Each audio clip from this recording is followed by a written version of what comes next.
मुझे एक डीमन ने श्रापित किया था और तब से मैं सो रही हूँ। तुम्हारी जो ब्लड लाइन है, यानी कि जो तुम्हारा खून है, वही मुझे जगा सकता है, वही घर के सारे दरवाजों को खोल सकता है। और इसके बाद वो कहती है कि तुम अब जाग जाओ। वो वहां से चली जाती है और रियल वर्ल्ड में थॉमस जाग जाता है। डॉक्टर बताता है कि थॉमस को पैनिक अटैक आया था। अब जबकि थॉमस पूरी तरह से नॉर्मल हो चुका है, लिंडा उसे बताती है कि मैंने तुम्हारे ऊपर, तुम्हारे खानदान के ऊपर रिसर्च की है।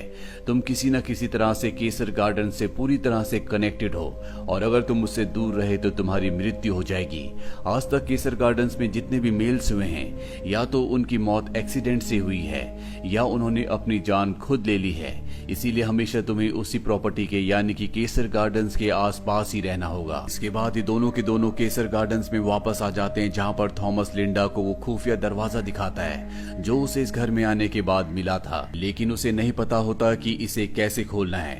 तभी उसे स्लीपिंग ब्यूटी की बात याद आती है, जिसने कहा था कि तुम इस खानदान की ब्लड लाइन हो और तुम्हारा ब्लड सारे दरवाजे खोल देगा।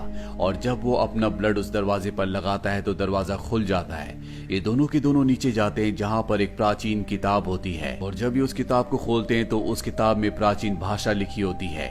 और तभी एक डीमन इनके ऊपर हमला कर देता है। ये दोनों के दोनों अपनी जान बचाकर वहां से भागकर ऊपर आ जाते हैं। और अब इनके पास वो प्राचीन किताब है जिसमें प्राचीन भाषा में कुछ लिखा हुआ है। ये दोनों के दोनों अपनी जान बचाने के लिए बाहर आते हैं। तभी वहां पर रिचर्ड नाम का एक आदमी गाड़ी लेकर आ जाता है, जो कि पैरानॉर्मल एक्टिविटीज करता है। दरअसल इसे लिंडा ने बुलाया होता है और ये तीनों के तीनों लिंडा के घर पर आ जाते हैं, जहां पर लिंडा के पास बहुत सारी फोटोज होती है जो केसर गार्डन्स की होती है, जिन्हें देखकर रिचर्ड बताता है कि वो पूरा का पूरा घर डीमन के कब्जे में है और उस घर से, उस डीमन से कहीं ना कहीं थॉमस भी कनेक्टेड है। थॉमस को उसकी बातें अजीब लगती है, इसीलिए वो बाहर आ जाता है। उस एंशिएंट किताब को देखना शुरू कर देता है जो केसर गार्डन से वो लेकर आया है। और जब वो उसमें एक फोटो देखता है तो उसे कुछ याद आता है। वो रिचर्ड के पास और लिंडा के पास जाता है। उन्हें बताता है कि मैं बचपन से एक ही सपना देखता था, जिसमें मैं एक लड़की को उठाना चाहता था जिसका नाम स्लीपिंग ब्यूटी यानी कि रोज है, पर मैं उसे कभी उठा नहीं पाया। जब पहली बार मैं इस घर में आया तो मुझे एक बार फिर से विजन्स आए और मैंने पहली बार स्लीपिंग ब्यूटी को उठा दिया। अगर सच में हम स्लीपिंग ब्यूटी को ढूंढ ले, मैं उसे उठा दूं, तो ये पूरा का पूरा श्राप पूरी तरह से खत्म हो जाएगा। रिचर्ड उस किताब को देखता और कहता है कि सबसे पहले हमें इस किताब की भाषा को समझना होगा, इसमें क्या लिखा हुआ है, और इसके लिए हमें लिंडा के एक दोस्त की मदद लेनी होगी जो किसी भी भाषा को हमारी भाषा में कन्वर्ट कर सकता है। ये तीनों की तीनों लिंडा के उस दोस्त के पास पहुंच जाते हैं जिसके पास वो सॉफ्टवेयर है, और अब अपने सॉफ्टवेयर से वो इस लैंग्वेज को कन्वर्ट करना शुरू कर देता है। लेकिन इसमें बहुत टाइम लग रहा होता है और कुछ घंटों के बाद कुछ लाइनें हमारी भाषा में कन्वर्ट हो जाती है और लिंडा थॉमस को बताती है कि ये लाइन्स तुम्हारे अंकल ने लिखी है। दरअसल थॉमस के अंकल ने भी अपनी जान खुद ली थी।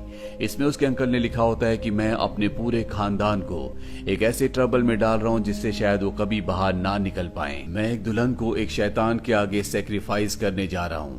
यहाँ पर इन्हें कुछ समझ में नहीं आता और तभी कुछ लाइनें और भी कन्वर्ट हो जाती है। इससे इन्हें पता चलता है कि स्लीपिंग ब्यूटी बहुत ही सुंदर थी, लेकिन डीमन ने उसे पजेस्ट कर लिया, जिसके बाद उसे एक ऐसी नीडल चुबाई गई जिस वजह से वो एक बहुत गहरी नींद में सो गई। रिचर्ड कहता है कि अगर ये सब कुछ सच है तो आज भी स्लीपिंग ब्यूटी उसी डीमन के कब्जे में है, वो वहाँ कहीं ना कहीं जरूर है। अब क्योंकि थॉमस केसर गार्डन से बहुत देर से दूर